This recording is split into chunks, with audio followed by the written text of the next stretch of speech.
Okay, let's get started. Thank you everyone for joining us this evening. My name is Jess Mazur. I'm the Conservation Program Coordinator for the Sierra Club Iowa chapter. And this is the Protect Our Land, No Carbon Pipelines webinar. Today, we're going to be hearing all about some of the damage that can be done to our land. And we're going to have a chance to answer questions. So thank you for joining us and spending your evening. Before we go into the agenda and what we're going to talk about, just so everyone knows, that there is a chat feature in Zoom. So if you would like to share your thoughts or anything, you can put your chats in the chat. And if you have any questions for Janet, who will be presenting in a little bit, make sure you put those in the Q&A box, because sometimes it's hard to find the questions if they get buried in the chat. So put those in the Q&A box. At the bottom of your screen on Zoom, that's where you'll find the Q&A, where you can put questions in there. And we'll get to those at the end of the webinar.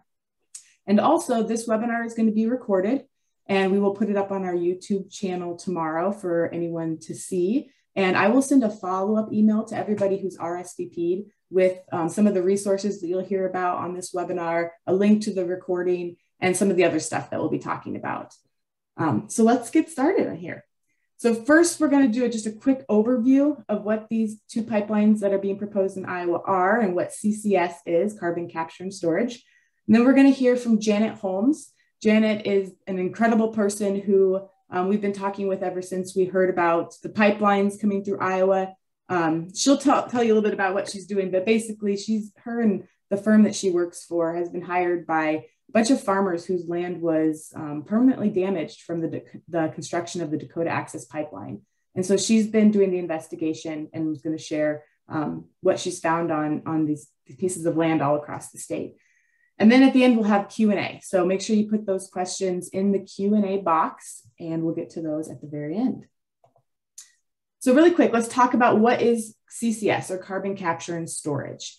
So essentially what this is they're going to capture the CO2 emissions from ethanol plants, fertilizer plants, power plants, and they'll just put a machine essentially on the top of the smokestack and capture the CO2, pipe it somewhere to store it underground.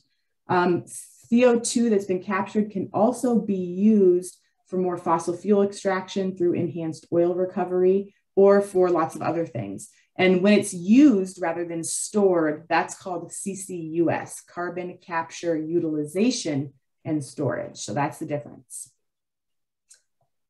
So what are the two pipelines in Iowa? First one is Navigator. The Navigator pipeline is claiming to capture CO2 from ethanol, fertilizer, and industrial plants. And they're going to pipe it underground to be stored in Illinois. So you can kind of see the main part of the pipe and then all the tributaries to the different plants that they're going to be capturing CO2 from. That one just applied last week, and they're going to be having informational hearings starting on November 29th, I believe. So please attend those hearings if there's one near you. The Summit pipeline, which is owned by Bruce Rastetter, is going to be capturing CO2 from ethanol plants and piping it up to North Dakota to be stored permanently underground, although we believe that they are going to be doing enhanced oil recovery for more fossil fuel extraction. We have some evidence of that. Summit has finished their informational hearings, and at any point in time, they could file for their permit. Once a pipeline company files for the permit, the process before the final vote is usually about a year. So we have about a year to organize. So don't let them think this is the done deal and it's not going to be done next month. We've got a year. This is a marathon, not a sprint. This is the regional map of Summit. We haven't seen a regional map of the Navigator pipeline yet, but this you can kind of see where it impacts Nebraska, South Dakota, North Dakota, Minnesota, and Iowa. And interesting, Summit has, we've been organizing now for 2 months with a large group of landowners who do not want a pipeline on their land. And Summit has said some things about what we've been doing so far. We're what they call the vocal minority. But I think it's important to point out that we are absolutely not the vocal minority. If any of you have been to informational hearings, if you've read any of the objections online, 99% of the comments are against this pipeline. Summit and Navigator are the vocal minority, not us. But who are we? So who is objecting to this pipeline? This is actually pretty powerful. We're a diverse group of people who are against the pipeline. We're Republicans and Democrats, independents, young, old, rural, urban, farmers, environmentalists, indigenous people, etc.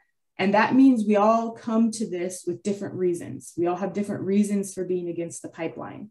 And being diverse and having different reasons to be against this pipeline is actually an advantage to us because we may have influence over people that someone else does not. And that's going to help us be able to bring in the most amount of people who are against this pipeline to help stop it. And we have to keep in mind that our political system for a long time has torn us apart. And it's this pipeline right now that's bringing us back together. And we're not just united against the pipeline. We're united because we care about the land. We care about our neighbors. We care about each other and our communities. And that's what brings us together. So we have to, throughout this whole thing, look beyond where we may disagree and remember that we're together against this pipeline. And I bring this up because there are a lot of reasons to be against this pipeline. And we all might have different reasons. We may disagree with some of those reasons, but these are a lot of the reasons that we've been hearing from folks so far. One is they're dangerous, and I'll talk a little bit about that in a second. Two, for those of us that are environmentalists, this is not a climate solution. These pipelines do not address the emissions or other forms of pollution that come from the industries. If the CO2 is used for enhanced oil recovery, then it's definitely not a climate solution because they'll be extracting more fossil fuels from the ground. And this redirects money away from known climate solutions. For some of us, the reason that we're against this is because the amount of public money. The only way that Rastetter and Summit and Navigator can do this is with massive amounts of public money. They're going to be making money off of the 45Q tax credits. They are going to be making money in California's carbon market. And then there's going to be, they're going to ask for local and state incentives as well. We don't know what those are yet, but there will be some. And then some of us are here because extending the life of ethanol could hurt farmers in the long run. And ethanol was never meant to be a forever fuel. I've been talking with someone up in Kossuth County who's been wonderful and he's a farmer talking about that ethanol was never meant to be a forever fuel. And he bought his daughter a hybrid and he doesn't want to be asked to put all of his eggs into the ethanol basket when we know that it could be transitioned out. And what happens when the ethanol industry phases out? What happens with this pipeline? Some of us are here because eminent domain should not be used for private gain. If you think about the details of this pipeline, Summit's going to own the CO2, Summit's going to own the infrastructure, Summit's going to get all the profits, but they're asking Iowans to take all the risk. They need our money and our land to make their profits. And I should say Summit and Navigator in that right there. And then also people are here specifically tonight because pipeline construction can damage the land. I'm not going to spend any time on that because that's what Janet's here for in just a little bit. Really quick, pipelines are dangerous. This is something that we've been hearing for almost everybody, so I think it's important to cover this, is that in 2020, a CO2 pipeline in Satarsha, Mississippi ruptured, and it forced 300 people to evacuate, put 49 people in the hospital, and CO2 is heavier than air, so it settles in the lowest area. So if you're in that CO2 cloud, it's very dangerous. In Satarsha, people passed out within minutes. They couldn't escape because cars require oxygen to work. And so they could not drive away. First responders couldn't get to them because their cars couldn't get into the CO2 cloud. And they don't have gas masks and what they need to be safe in that situation. In Mississippi, the hospitals, rural hospitals, which are much like Iowa's rural hospitals, they were not prepared for mass gassing victims. So we have a whole webinar just on the dangers, and I'll send that around in the follow-up email, but it is incredibly dangerous to be next to a CO2 pipeline. And this is the most important thing before we hand it off to Janet, is that we can stop these pipelines. Do not let Summit or Navigator let you think that this is a done deal, because it is not a done deal. And it sure as hell may be a David versus Goliath fight, but it is far from over. And if we stick together and if we unite, we can and we will stop this pipeline, because it's been done before. Alton Gas Project canceled after years of opposition. That was just last month. Company drops plans for Bahalia Pipeline. Activists rejoice. Sometimes the good guys win. That was in July. Developer abandons Keystone XL pipeline project, ending decades-long battle. I forgot to grab the date on that one. I apologize, but that was a few years ago. Atlantic Coast Pipeline canceled as delays and costs mount. Penn East Pipeline canceled after years of regulatory delays. That was also last month. So we can stop this. Do not let anyone let you think that this is a done deal. And that I'm going to save for the end. So with that, I'm going to hand it off to Janet. For those of you that were not on the beginning, Janet she works for an agronomy firm up in Kasuth County in Algona. And she has been tasked with investigating a lot of damage that happened from the Dakota Access Pipeline construction. And so she has pictures and she has stories, and she's going to share that with us. And I got to see her presentation earlier, and it made me very angry just to see how our land was treated. So it might make you angry, it might make you sad, but you have to turn that into action, and you have to let that inspire you to do something about it. Because the only thing that we know for sure is that if we don't fight this pipeline, it will be built. These pipelines, they will be built. So take a look at these pictures that she's going to share with us, and just turn that anger into action. Don't let it get you down. So I'm going to hand it off to Janet. So thank you very much, Janet. Thank you so much. So one of the first things that I want to say is that I am not pro pipeline, and I am not against the pipeline.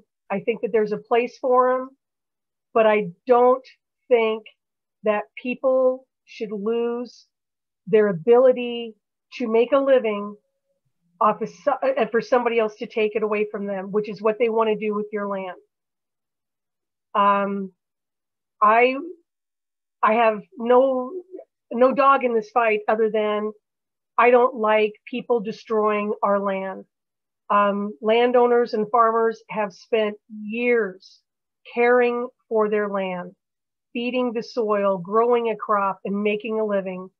And I just find it deplorable that these pipeline companies come in and destroy it and say, oh, well, too bad, so sad. What are you going to do about it? Which is what happened during the Dakota Access. The damage was so extensive and severe, and it was such a quagmire. The Chapter 9 was rewritten because of that. It was approved in June of 21, and it is official July of 21. And I cannot express how important it is for everybody to read Chapter 9 of the IUB, because that is what the law is, and that's what they have to follow.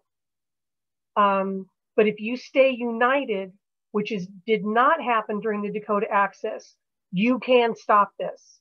Let's learn from our history of Dakota Access and how they lied and got people to sign voluntary easements when they shouldn't have, because they weren't given information. They were just flat out lied to. There's also the 479, 479B that the Chapter 9 is written from. And again, you need to read these documents. They're not a lot of pages. It's not a lot of technical stuff, but it's the law. And that's what we've got to make them stick by. We've got to make them stick by the law and make it hard for them. Okay. So I'm going to go ahead and see if I can't share my screen.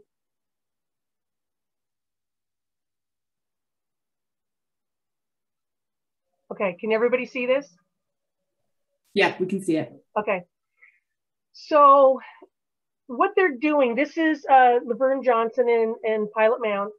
He just got his Century Farm certificate for being on the land for 100 years with his family. And what they're doing is what they call potholing. And they're putting holes in the soil to find his tile. But one of the things I want you to notice is that they have not removed any topsoil at all. And these pieces of equipment here weigh tons. So, and this is all of his soybeans that are still there. They cleared it all. And now they're driving this equipment, which is against the rules, on here to find his tile. They should have removed all of this topsoil. And you can request that they remove all of your topsoil. up to, I think it's 36 inches. And I think the new one, the new chapter 9 says they'll remove all of it. They didn't remove any of it. Okay, now, there we go.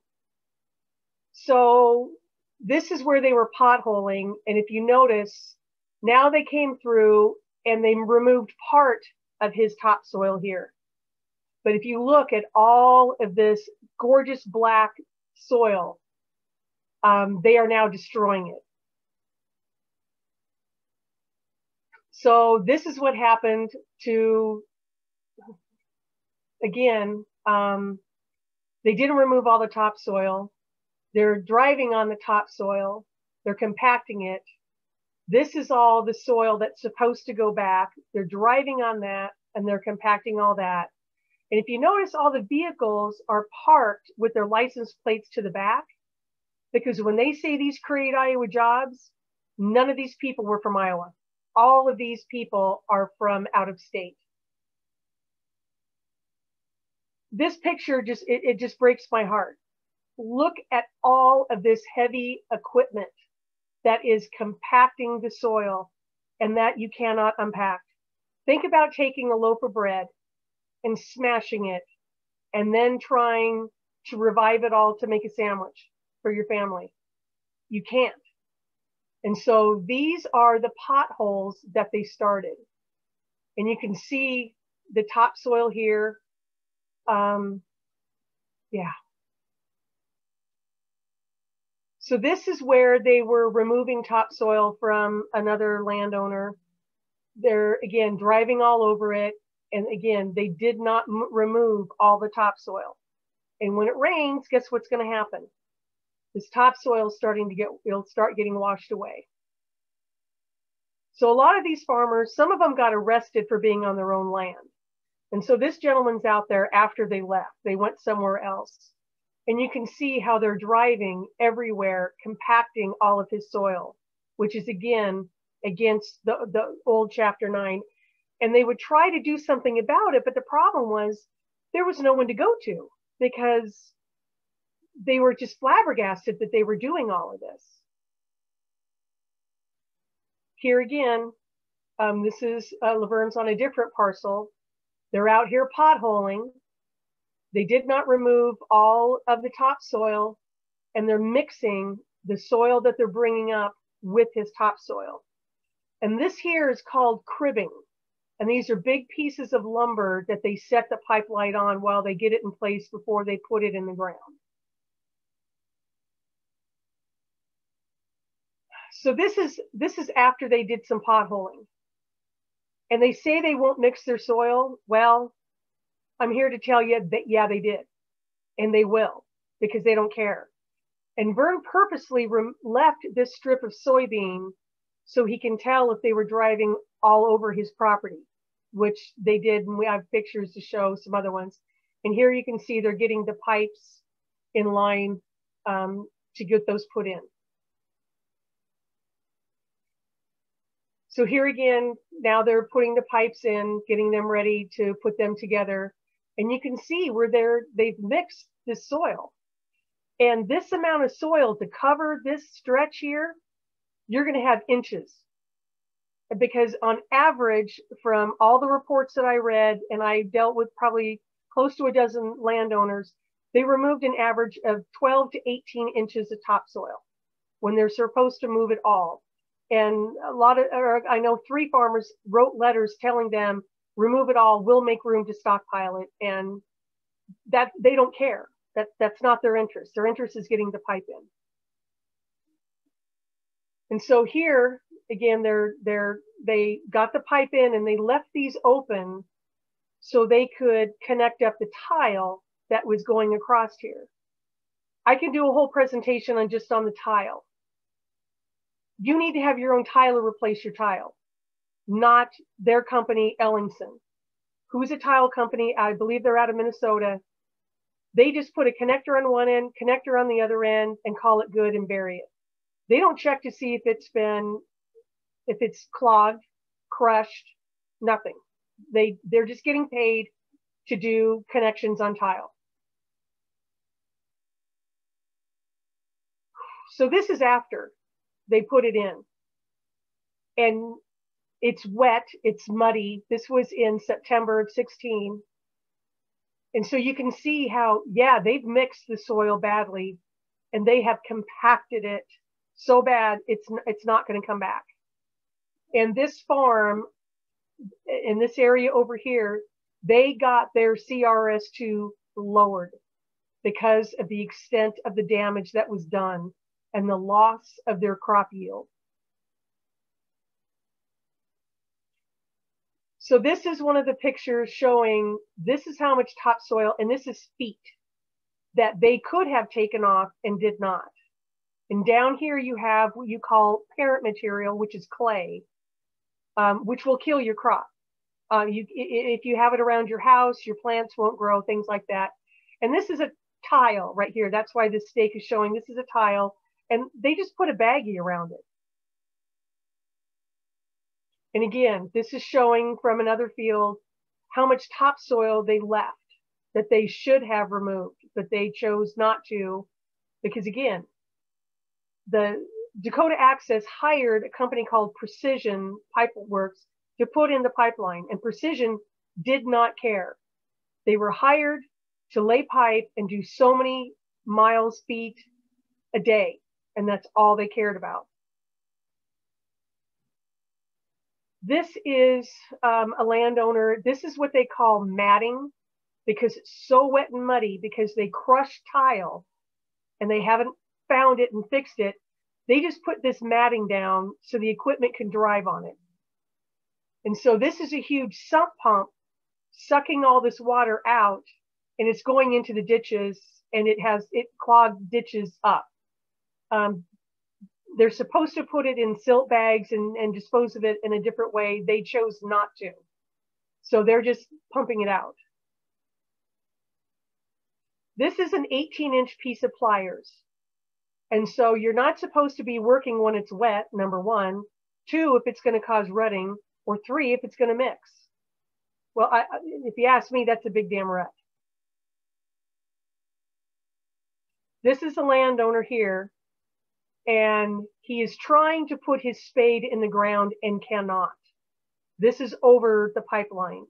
This is off the pipeline, and as you can see, it goes into the ground very easily because he's trying to tell people they're compacting it beyond what can be remediated. And so your restoration plan is not going to cover this, and they didn't stop it. This is another one for Mr. Johnson, and the amount of equipment that they have, and as wet as it is, and as you can see, this is where they did one of the potholes, and there were pipes there, and I don't know how to go back, but I'll have another one. But this is showing how they're mixing and compacting all the soil. And this is all broken matting. This is the new matting, and this is all broken matting because the equipment, it's so wet and the equipment is so heavy, it's breaking them. Again, they're out here working, and it's just as muddy as can be. And what they do is they'll take a bulldozer and they roll all this up into huge mud balls so their equipment can go back and forth, again, mixing all the soil. This is showing that they're out there finding the broken tile. And so here's tile that they found. And I've talked to a few tilers, and they said, you don't repair tile when it's this wet. But that's what they're out there doing. That's Ellingson out there repairing tile in the mud. Again, they shouldn't be out here working in these conditions, but nobody stopped them. And that's where I have issues with ISG, because they didn't stop it. They didn't do anything. They don't think they were even there.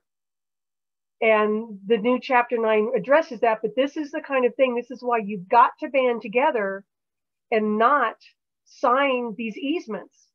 Because once this happens, this kind of compaction can't be undone. And you can research that.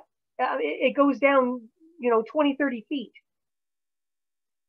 And this is where they were driving all over this gentleman's field with all different kinds of equipment. Here is their easement, their right-of-way easement, but yet they're driving just all over his field. And again, the easement's way over here, and they're just driving wherever, they want to. Again, they're tiling. This is the topsoil that they're driving on. And they're out there repairing a tile, and you can see the trench that's full of water. Again, this is a tow rope that they have because their equipment routinely gets stuck in the mud, and you can see how far this one has sunken in the mud. And again, I think I had that one in there twice. So this is what one of the equipments that they use to ball up all of the muck. And this guy is stuck. And so he's out there waiting for someone to pull him out. And this is in direct violation, but again, nobody was there to stop it. And this is why they lied. They say, we're not going to work when it's too wet. The Chapter 9 says that you can't, but they do it anyway. This is the matting I was talking about earlier. And this is the track that they use to pull the equipment out. And this is a huge piece of rebar that holds this matting together. These are not small pieces of wood. And a lot of times they just buried them. They didn't pull them out. They don't go out there and clean it up. They might haul out the big pieces. But again, it's so wet that these are breaking under the weight of the equipment. This is a piece when Mr. Johnson was out there working his ground that came up, and this is not a small piece of wood. And when he called to complain about it, Dakota says, what, you want us to come out there and pick up a piece of wood? Well, this can cause a lot of damage to equipment. It can pop tires. And you can see that, how the soil is all mixed. So when I was talking earlier, this is the big balls of muck that they roll up, and this is all topsoil that they have now put on spoils that they roll up so they can continue working because it's too muddy. So when I was reading these reports, I'm like, how are they drying out the ground? Well, this is how they were doing it. This is the other side of it, and you can see all the water and everything. And you can't really get a good grasp at how big these are. So he put his hat on it to show you how big these mounds of dirt clods are. And now they're going to let them dry out. And now they're going to go ahead and use this as backfill, which destroyed more tile. So here's some tile, and you can see some stakes out here. Here's their little worker out there. So here's a piece of matting that they didn't pick up because it broke the tile. So now they're digging up all of your topsoil again, and you can see, and they're getting down to all the parent material, and they shouldn't be working out there. They shouldn't be trying to repair a tile when it's so wet and muddy. But Ellingson's, they just said, we got to go out there and fix the tile, so we're just going to go out there and fix it. And they don't care. They just don't care. This is a bunch of tile that when the farmer was out there working soil and they were trying to do some restoration work, they didn't bury the tile deep enough. And they would not come back and fix this. This all got ripped out of the ground. So they take this corrugated tile and they put it in these large metal ones, saying that that's going to keep it from being crushed from the equipment. And it doesn't. It crushes anyway under the weight because it's so wet. So he had to have this repaired himself. So here's some tile, and all of these stakes that you see out here are broken tile. And so they're going to go out in these conditions, and they're going to try to fix that tile. So this is the tile here. This is the stake showing where it is. This is the tile. This is all the topsoil. And this is all the clay that they're going to go ahead and mix into it.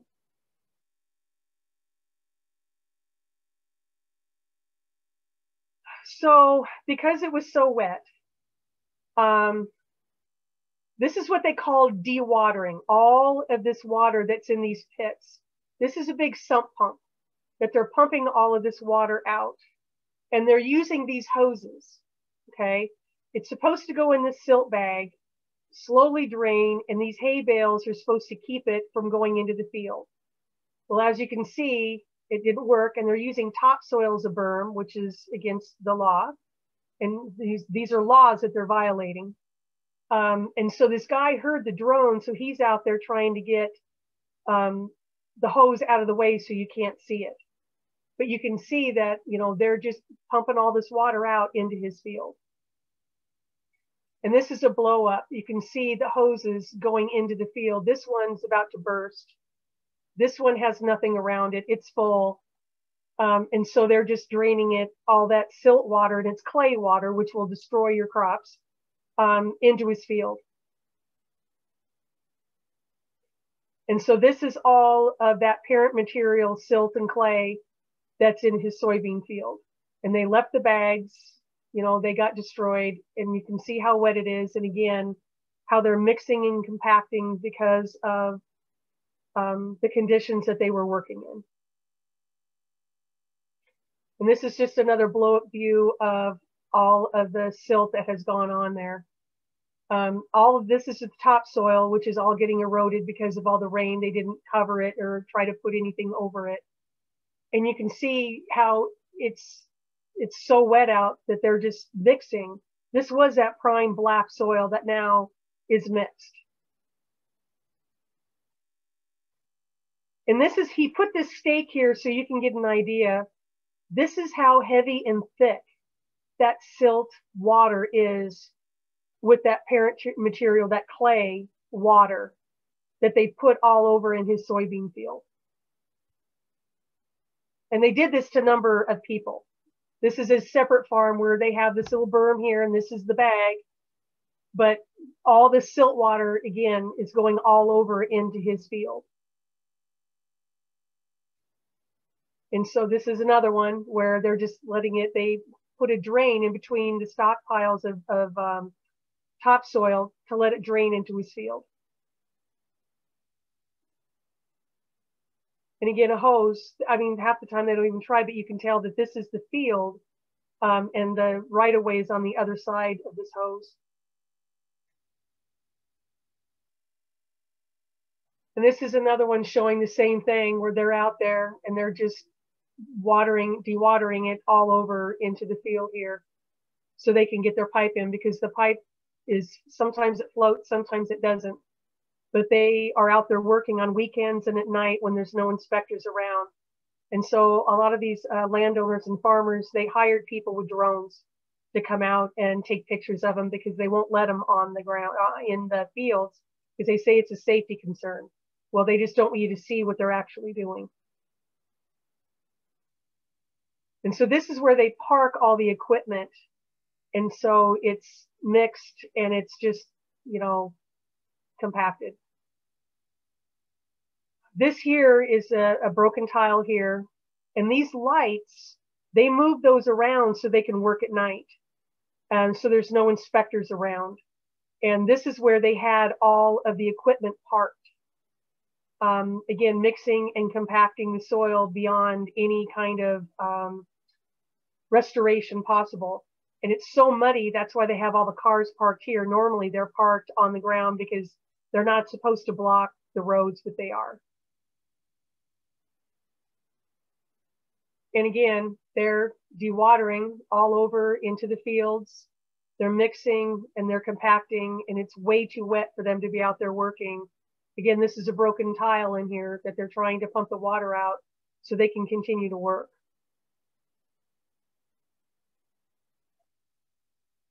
And again, it's just the amount of equipment dewatering in here. They're compacting. And I focus on those three things because you can't recover from compacted soil and you can't recover from mixed soil. That can't be fixed. And the Precision didn't care. And they went to the Dakota Access, and Dakota Access said, well, we told them not to. These people that are actually putting in the pipeline never read Chapter 9. They never read the Agricultural Impact Mitigation Plan that was written by Dakota Access, nor do they care. And they've made that very clear to different landowners. They don't care. There we go. And so these are just, pictures showing that they're out there working and the conditions that they're working in. And they did it to everybody. It wasn't just a few of them. And again, it just breaks my heart. And so again, they're out there and they're actively working because they need to get that pipe hooked together and laid. And you can see how the soil was pristine, and now they've driven on it, and this is all matting that they put in there for their equipment to be on.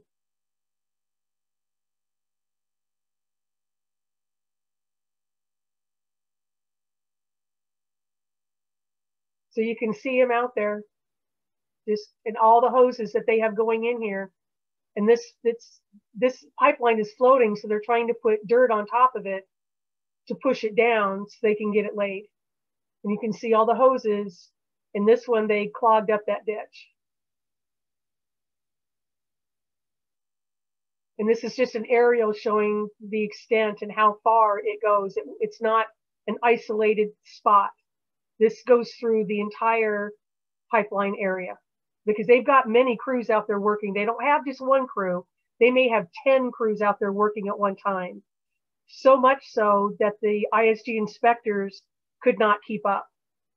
Dakota Access is supposed to tell ISG where they're going to be and what they're going to be doing, but they don't. They split up their crews and they don't tell ISG. Then the landowners call ISG complaining there's no one out there watching them. And so ISG is running from place to place, but they don't have enough people because they weren't really geared up for this. And again, they're out there just having a heyday. So this is, again, they're out there on another field in the mud, just working away, compacting, mixing, and destroying the tile. So this is all the bits of, these are not small pieces of wood that they leave behind. And this is the topsoil stockpile. And this is all the ground that they said that they're not going to mix. Well, they don't remove that. They just chisel plow that in as part of their restoration plan. They don't remove it. So that's just going to get incorporated in to the topsoil.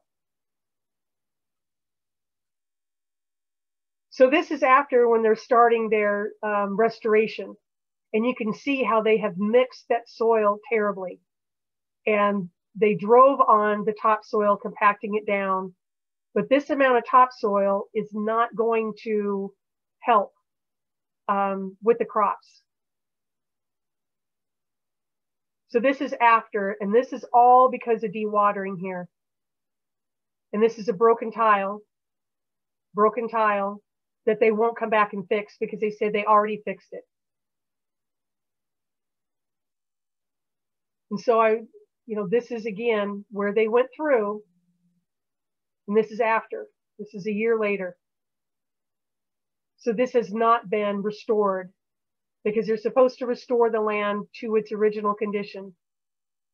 It's mixed so badly, nothing will grow, or it will only grow so tall and then it dies because the roots have nowhere to go because it's compacted so badly.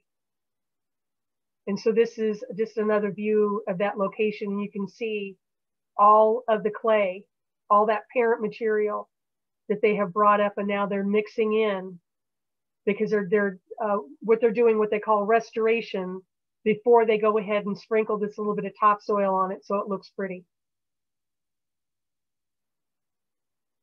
And here they're getting ready to start spreading the topsoil, but they have these big pieces of equipment out here. This equipment is mixing it in, and it's also compacting it. And again, this is stoppable if you just don't sign the paperwork and you share this information with other people, because they said they weren't going to do exactly what they're doing. And a lot of people believed them, that they were going to take care of it and they were going to put everything back the way it was. They did not. And this is another huge area where you can see this is all clay. This is all parent material. which has a horrible pH. It destroys microbial life, but they're getting ready now to start spreading this little bit of topsoil on this huge area.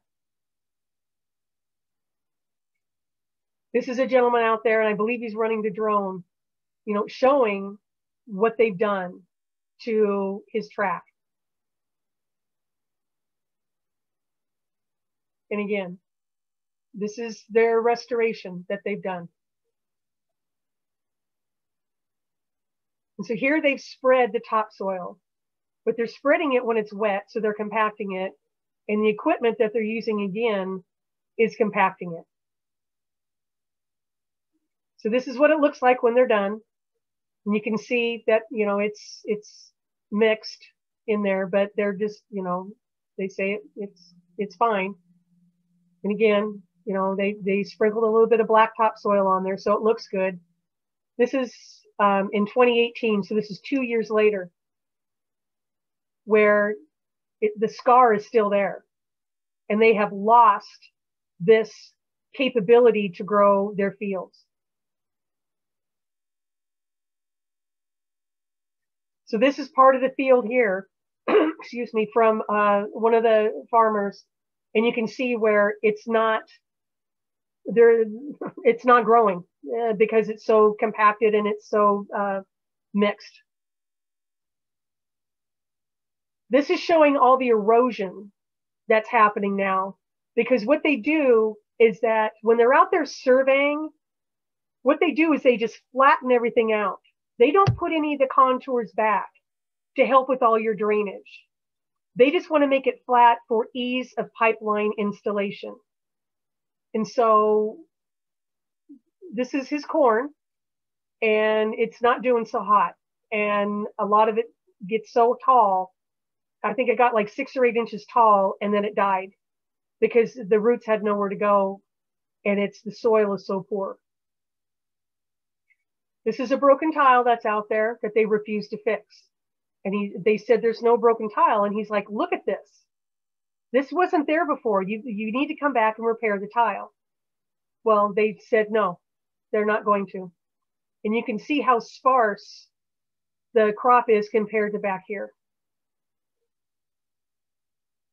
So this is off the right of way where his corn is. And this is on the right of way. And this corn is all going to die. And so you can see how it's mixed and the erosion and everything that's on there. And again, he's got nothing but all this erosion going on because they did not put the contours and everything back. So, you know, he's got a broken, I believe that's a broken tile, but they didn't put anything back. So now his tile system doesn't work the way it's supposed to, and it's just washing all of his topsoil away. And so this is showing a bunch of erosion, and they're supposed to put a crown on the right of way here. So as it settles, it will even out, and they didn't. And so this is a huge low spot. And they put a valve here, and it's very difficult to get information about blast zones, but part of this, part of this, he lives here during the spring and during the fall. He's got a whole house inside here, a couple bedrooms, a full kitchen, bathroom. But the blast zone is right by that. And he fought that. Now they could have put that across the street and down the road, but they chose not to. They wanted to put it right there because it was convenient for them. And the riser's on the wrong side. The tile isn't working here.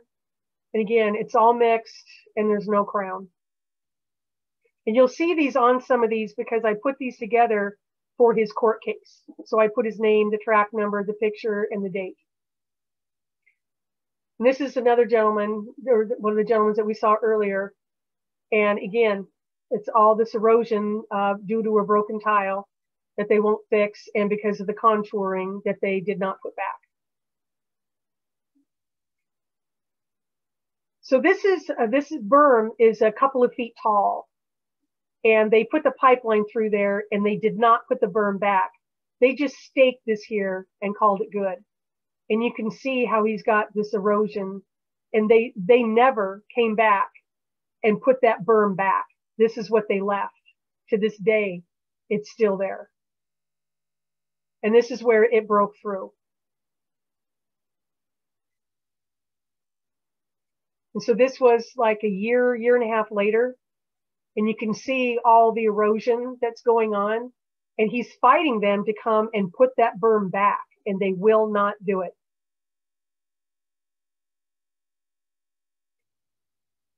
So here's where they parked all the equipment. This is where he's trying different plant material, sun hemp and different things to try to break up the soil because he can't grow a crop. This area here is where they parked all of the heavy equipment because they go out and do the pipeline and then they come back and they park it in the same spot. He had 10 dump truck loads of topsoil brought in because this was so depressed, because it was so compacted. And Dakota Access did not want to do that because they said they didn't remove any topsoil. Well, they compacted it that bad. And this gentleman did get his CRS2 lowered. So this is what I took just the other day from one of the tools that we have here. It's called Surety. And you can still see the scar that is across Iowa. And I can go there and follow it from one end of the state to the other. And this is actually Mr. Johnson's right here where they put the valve site in. You can see where it goes through. And I can follow that across the state. So when they say your land is going to be put back and you won't see a difference in 3 years, that's not true. And that's all I have. Thank you so much, Janet. And like I said before we started, those pictures are angering. Like, we, in Iowa, we care about our soil. It is what makes us Iowa, is being an ag state. And we should never be treating soil like that, treating our land like that, and treating landowners like that. So I really appreciate you sharing that information. And if I could just say one more thing. One of the problems was the landowners did not band together. They didn't know how to organize. They didn't know what to do. All the people affected by this, let's learn from what happened. You have got to stay united to fight this because you can. We have evidence of what happened before. And that's why that chapter 9 was rewritten. So if you stay together and don't sign anything, and when they want to come on your land and do a survey, you tell them you want to be there. They're going to come out in your land and take cores. You tell them that you want to be there. You want to witness it, and you want to see everything that they're doing. You want to make this as difficult as possible, and you want to send a message that you are going to watch everything that they do, because that will help stop them from doing this. And when it comes to hiring an inspector, I think ISG was a bit overwhelmed, but ISG was paid, some of the people were paid $145 an hour. And it is law that the pipeline people have to pay the inspectors so it's not a burden on the county. But the County Board of Supervisors, you have control to negotiate a contract as to what these people, these inspectors, are going to do. Now the county inspectors have to be engineers. They have to know Chapter 9. They have to know 479, 479B, so they know what the law is, so they know what they can and cannot do. There's also provision in there to halt construction now, and the County Board of Supervisors need to be involved in that. So I can't stress enough, this can be stopped. You've got to engage with your County Board of Supervisors. Read the documentation so you know what's legal, what's not legal, and hold their feet to the fire. Make this difficult. Do not roll over, sign the paperwork, and then, because once you sign the paperwork, you've given them a blank check. Mm-hmm. You need to ask questions. You need to ask them, how are you going to stop this? Dakota just wanted, here's a few $1,000, so what, we dewatered on your land. No, you've ruined it permanently. Don't let them pay for just 3 years of crop loss because they have destroyed your soil. If you don't have good soil, you're not going to have a good crop, period. Yeah. Absolutely. So, yeah, absolutely. I think that you said one of the most important points right now. And I'm actually going to share my screen again because we're going to do some action steps before we get to the Q&A. So first thing, if you are a landowner on either the path of the Summit or the Navigator Pipeline, and you've got one of the certified letters, or in some cases, 10 certified letters, do not sign voluntary easements. We're encouraging everyone, don't sign them, and reach out to me. I put my email address on the screen, and I'll send my email address around to everyone tomorrow. But reach out to me. We're organizing against this. There is a large group of landowners who are working together and who are committed to stopping this pipeline. Second thing, this is for whether you're a landowner or just anyone against the pipeline, is we need to submit objections to the Iowa Utilities Board. You can submit an objection at the email address on your screen. I will email this around to you tomorrow as well. And just make sure you say Summit or Navigator, or submit two if you want to do one on each, which is a good thing to do. But you can just say, I don't want this. You can list the reasons that you don't want it. If you find, you really should be submitting as many objections as you feel necessary, because when the Iowa Utilities Board in probably late 2023, early 2020, or late 2022, early 2023, when they go to make their decision, they're going to look at all the objections. That's what they're going to consider. And if you haven't submitted it as an objection, they're not going to consider it. So submit reports, submit experiences with land agents if they're calling you, submit experiences with surveys. Anytime you wake up in the middle of the night with a thought about why you're against this pipeline, submit it as an objection. So have that. And the one thing too, you can always submit and tell them they're going to compact my land, which cannot come back. Mm-hmm. But she's right. You've got to submit these objections. It might be a pain. It might take some time. Do it.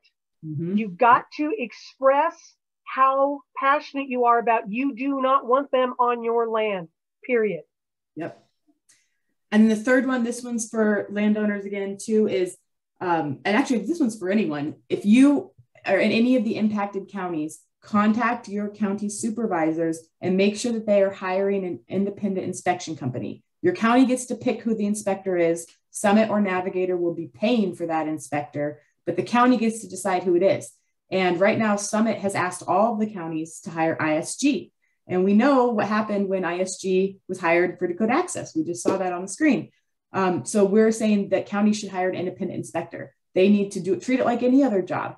Put out a job post and get applications. Make sure they meet the qualifications in Chapter 9, which, by the way, I will send that out in the email tomorrow. And then also make sure that you trust them. Do they have the landowners and the county's best interests in mind, or do they have Summit or Navigator's best interests in mind? We don't know who Navigator has suggested yet for an inspection company. Could be ISG, could be someone else. But either way, it needs to be someone that is going to represent the county and the landowner, not the pipeline company. And you can go, I've been to our county board of supervisor meeting because they have open forums. Yeah. And I gave them pictures. And Kasuth County is not going to hire ISG. Yeah, there's quite a few counties. So yeah, go to the meeting. Yep. Talk to your county board of supervisor people.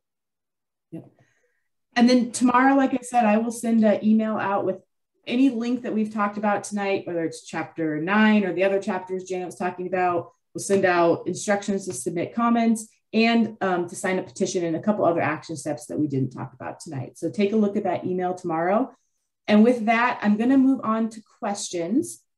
We have quite a few questions. So let's see what we can do. And first one we have, how deep are the field tile compared to the pipeline? So that's a really good question. So the pipeline there had to be a 2-foot separation between the tile and the pipeline. Some of the tile went 20, 30 feet. That's why with Mr. Johnson, they had a pothole so deep.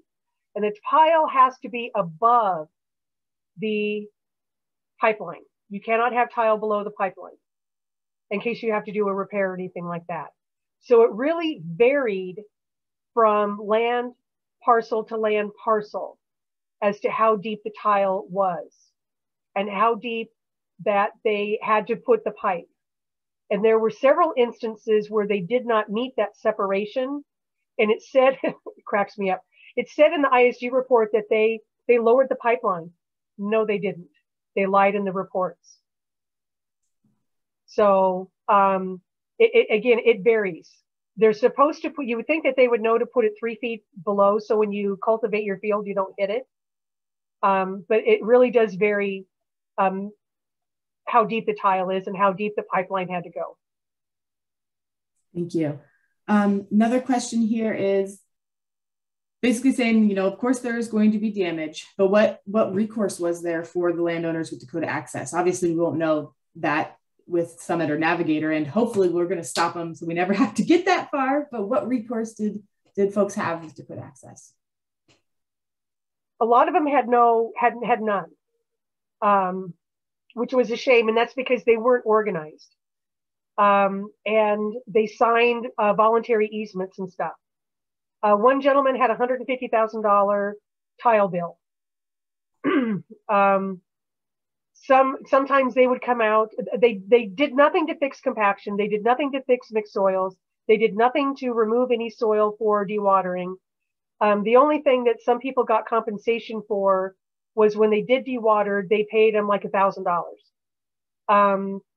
Ellingson came in and they are hired and paid for by Dakota Access to do the tile. But when the tile wasn't done correctly, there was no recourse. They had to pay to have it done again, which is a huge part of the problem because there wasn't any recourse. You're supposed to have, the County Board of Supervisors is supposed to convene a county commission for damages. And a lot of counties, they never did that. The pipeline ran and flowed oil for 1 year before they said that the construction was completed. Because once construction's completed, landowners have 90 days to file complaints for them to come back and fix stuff. And to this day, one gentleman down, they ruined his terraces and they have not put them back. And so they can't make Dakota Access do anything. That's the problem. You know, the IUB won't make them do anything.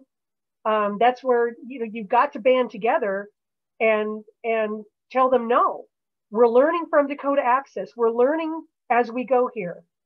And ask, that's one thing you should ask the IUB and ask the governor, what recourse do we have? Because I don't have an answer for that. I don't. Yeah. I've heard Summit say, oh, we'll fix problems well beyond the 3 years, but it's like, okay, put it in writing. Yeah.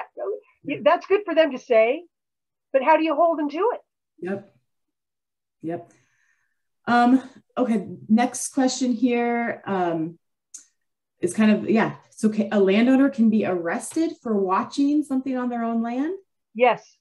Several landowners were arrested and hauled off by the sheriff. They didn't spend time in jail, but Dakota Access wanted them off their property because they didn't want them taking pictures of what they were doing, which is why they start hiring people to fly drones. How did you get some of those on the ground shots? Were they did it when the construction crews were gone or something? Yes. And with the drones can take still pictures. And so they can fly them as high as low as they wanted to. Some landowners had, they were on their side of the land. Sometimes Dakota Access wasn't there. Okay. This is a quick question. Can we get a copy of tonight's presentation? Yes, the recording of the video. Janet, are you willing to share some of the pictures or the PowerPoint, or just the video is all right? I'm sorry. Oh yeah, you can share what I gave you. Absolutely, you can share. Okay. And by the way, I have hundreds more pictures. I know I just can't believe hundreds of ISG reports. Wow. Who are the inspectors which Dakota used that Summit wants counties to hire? That's ISG. We don't know. Yeah, we don't know who Navigator is requesting counties to hire yet. So I'm just going through some of these to grab some of these easy ones. And I should say, because it is 8 o'clock, we said we'd be done at 8. We are going to finish going through these questions, but if you don't, we want to respect your time. And if you only plan to be here at 8, all the information that you're going to receive tonight, other than the Q&A, has completed. So if you need to hop off, you can hop off, but we're going to finish going through these questions. And for those of you that are going to hop off, thank you for joining us this evening. If Summit is entering your property for a survey, would you suggest getting drone images prior as documentation for any changes that occurred during the survey? Yes. And I would be there when they enter your land. Mm-hmm. And I would get out my cell phone, get out a camcorder, get out your drone. I don't care. You film them and what they are doing. And I don't care if they feel intimidated. That's your land that they are trying to take and destroy for their benefit. Yep. This one here is Dakota Rural Action, South Dakota, and Dakota Resource Council in North Dakota participating against Summit Navigator. I know Dakota Rural Action, South Dakota is. I've talked with their executive director. I have not connected with anyone with Dakota Resource Council in North Dakota, but there's going to be an organization in Minnesota called CURE, who's going to be working and fighting the pipeline there. There's going to be organizations in Nebraska fighting the pipeline. So it's something to keep in mind, is that it's not all on us. It's only going to take one of our states to be successful in stopping this. So every one of us is going to do the best that we can. And if enough landowners say no, and if we can make a strong case against it, then we can stop this pipeline. Next question. What does ISG stand for? Don't know. I don't know. That's a good question. If anyone finds out, put it in the chat. Someone else is asking, so who is ISG?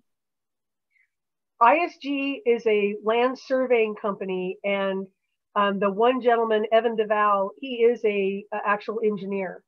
One of the problems is that the people that they hired for inspectors, they were not engineers. They were not soil scientists. They were just individuals. Well, actually, I shouldn't say that. We could not get information as to the credentials on the inspectors that were actually out there. They would not provide that. But ISG, if you just Google ISG, it's going to come up with Information Systems Group. And so, Jess, what was the name of that website? ISGinc.com or I think it was .com. Yeah, ISGinc.com. Yeah. But they are a inspection group. Yeah. This is another quick one I can answer here.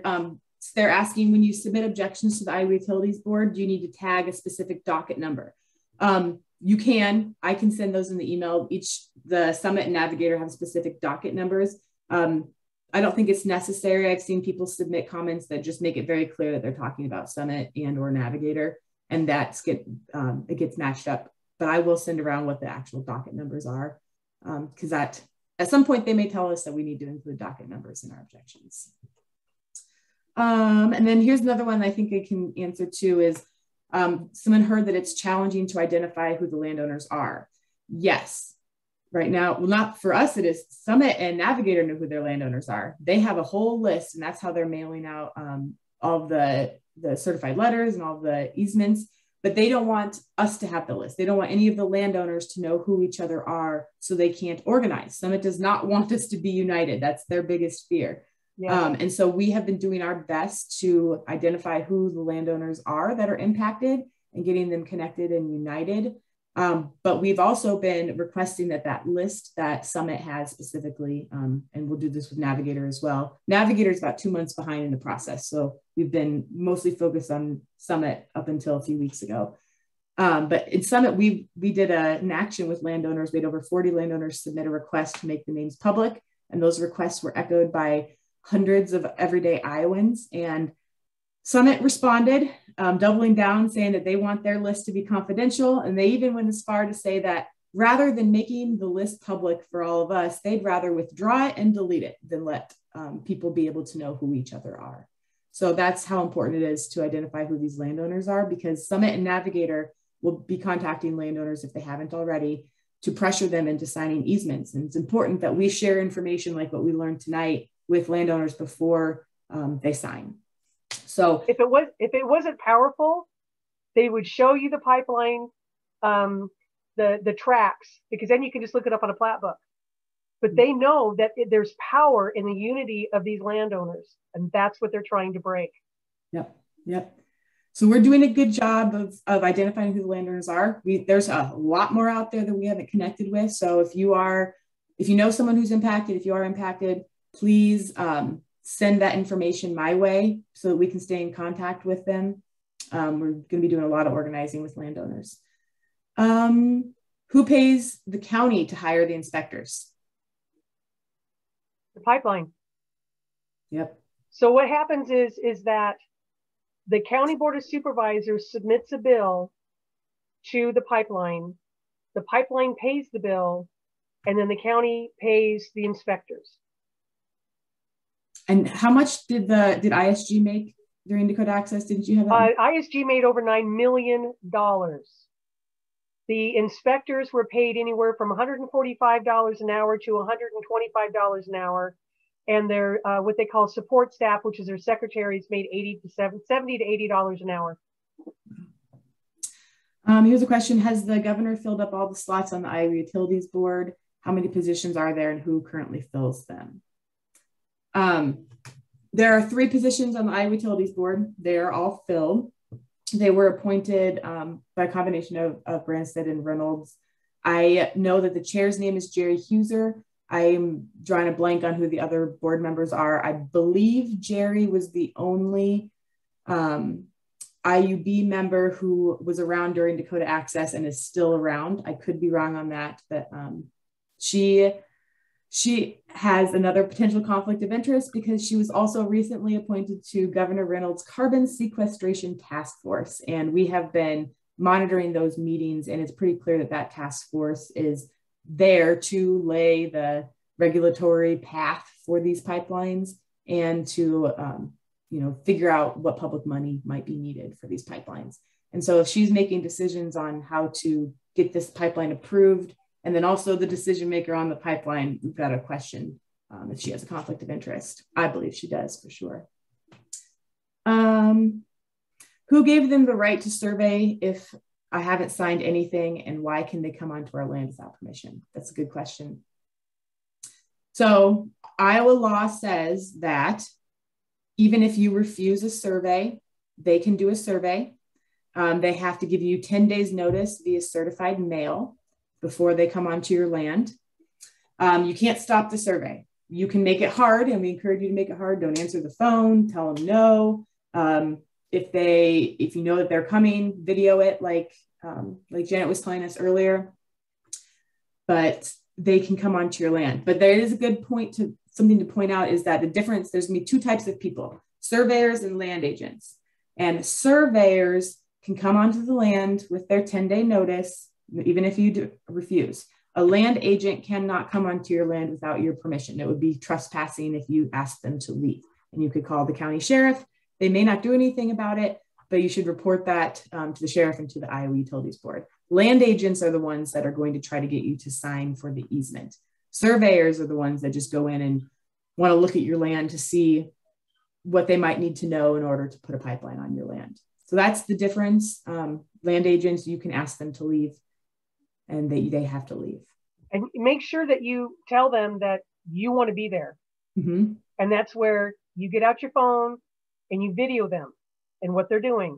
And you stay right by their side to make them as uncomfortable as possible, because you can't stop them, which is quite unfortunate, but you don't need to make it easy either. And so they make them give you that 10-day written certified letter notice. Yeah. Mark has an interesting question that I've actually was talking to Janet about earlier today. So he's saying that they claim that this will help the ethanol industry and in turn the corn farmers. Will that lead to ethanol expansion? And if so, how will that impact the livestock industry? Where does this lead to in the food versus fuel debate? I was thinking about that today because how Summit specifically is selling this is that this is going to keep the price of corn high because it's going to boost the ethanol industry. But what we know is that it's inevitable that we are slowly transitioning to electric vehicles. So ethanol demand is going to eventually decrease, which is going to drop the price of corn. And if we're asking all of our farmers to put all their eggs into the corn and ethanol basket, it's going to hurt farmers when that decline starts to happen. And then when you think about the livestock industry, is whenever the price of corn is really high, our livestock farmers start to buy foreign feed, specifically from Brazil in a lot of cases, which, by the way, Rastetter, who owns Summit Pipeline, owns ethanol plants and corn in Brazil. So if livestock farmers can't afford the high price of corn, we're going to see them buying foreign feed which then is going to drop the demand for corn and the price for corn. So we're trying to figure out how that actually would play out. But it does kind of seem like some sort of manipulation that is going to benefit Summit and Navigator and going to harm Iowa farmers. Because we need to be thinking about what is the future of Iowa agriculture? How do we make sure that we can have an ag system that treats our farmers well, treats our land well, treats our water well, produces healthy food? And so we need to be thinking about that. That's a big question that we have to be contemplating. Is this the future? Is this what we want the future to be? Is CO2 pipelines? I don't want that to be the future. So that's interesting, Mark. I think we have some thinking to do on that, but I think I'm kind of in the same space as you are. How is this going to impact other aspects of agriculture? How much do they offer landowners for right of way? So they just put, Navigator hasn't put out this yet, but they put out a price per acre by county based on your corn suitability rating. And it's going to be different for everybody. So I don't think there's a specific answer for that. But I would say that no matter what they offer, it's not going to repair the damage that will be done.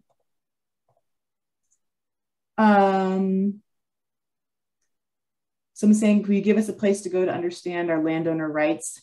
Yes, we'll send you Chapter 9, 479 and 479B. And we have a landowner know your rights sheet that we'll send out as well. Sorry, I'm trying to go through some of these. Someone says, I've written objections to the governor of Iowa and 2 senators and a local congressperson and a local mayor. Should others do the same? Yes. Yes. Yes. Yes, yes, yes, yes, yes. Contact anybody and everybody. And then he said he also sent a copy of his objection to all these people and the IUB. And yeah, anything you just hit whenever you send something out, send it to everybody. Let's see here. When and where is the court hearing? We do not know that. That will be likely in the end of next year, the beginning of 2023. But Navigator has announced a series of informational meetings. Every county that's impacted by Navigator will have an informational meeting. And I will send the list of those meetings. We need people to go to those meetings and speak out against the pipeline. And you'll get a chance to testify. You'll get to hear their snazzy little spiel. So please go to those informational meetings. And if you can identify other landowners that are impacted, let them know they're not alone and that there's people that want to fight this. All right, I'm going to give you one last question, Janet, here. Tell us what is the most important thing that people should be doing right now, and what gives you hope that we can stop this pipeline? Wow, that's a big question. The most important thing you need to do now is band together and stay together and educate, because I have not seen the path and they're not telling us who the owners are. So tell everybody in your area, don't sign the paperwork. You can always sign it later, okay? There's too many unknowns right now. And based on what we found for the Dakota access, they're not going to be kind to your land. I would write letters to the governor because in my mind, the governor has a lot of influence over the IUB.